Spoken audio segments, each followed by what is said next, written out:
Conventional wisdom has it that China holds a significant military advantage over India, but recent studies from the Belfer Center at the Harvard Kennedy School of Government in Boston and the Center for a New American Security in Washington suggest India maintains an edge in high-altitude mountainous environments, such as the one where the 2020 face-off is taking place.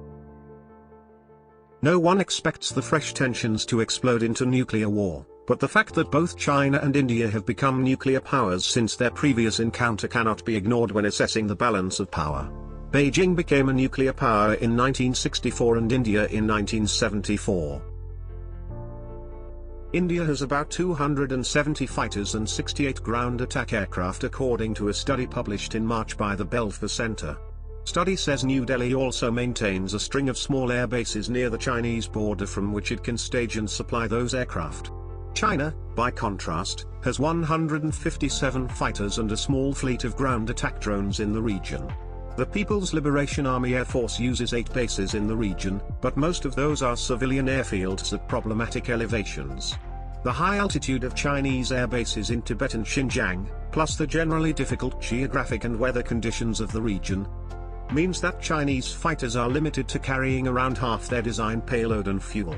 Aerial refueling could give the Chinese planes more payload and combat time, but the PLAAF doesn't have enough aerial tankers to get the job done.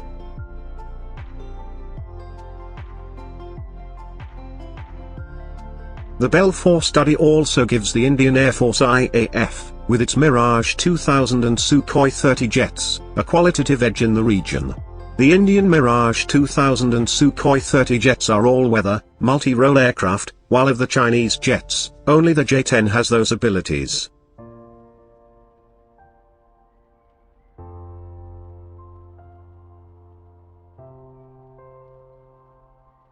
To weather a potential People's Liberation Army attack, India has placed greater emphasis on infrastructure hardening, base resiliency, redundant command, control, and communications systems, and improved air defense. The Belfer report gives the edge to India's Air Force in one other area: experience. Recent conflicts with Pakistan give the current IAF a level of institutional experience in actual networked combat.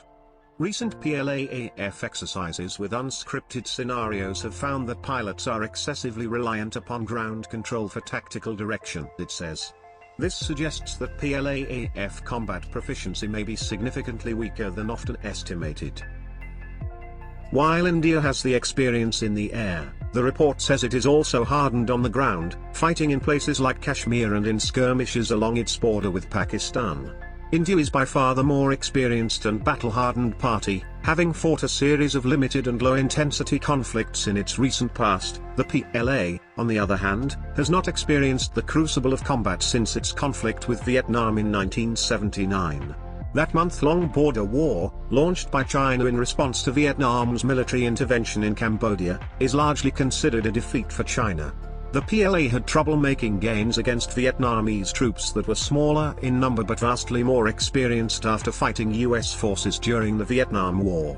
Report says moving PLA forces to the Indian front in the event of large-scale hostilities presents a logistical problem, as Indian airstrikes could target high-speed rail lines on the Tibetan Plateau or choke points in the mountainous terrain closer to the border.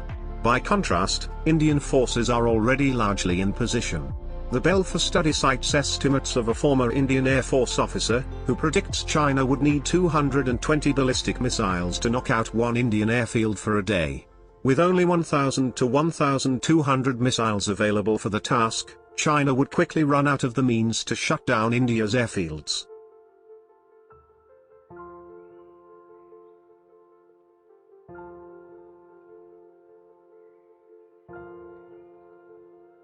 While China may be largely on its own facing off against India in the Himalayas, New Delhi has been developing defense relationships with countries wary of Beijing as a rising military power.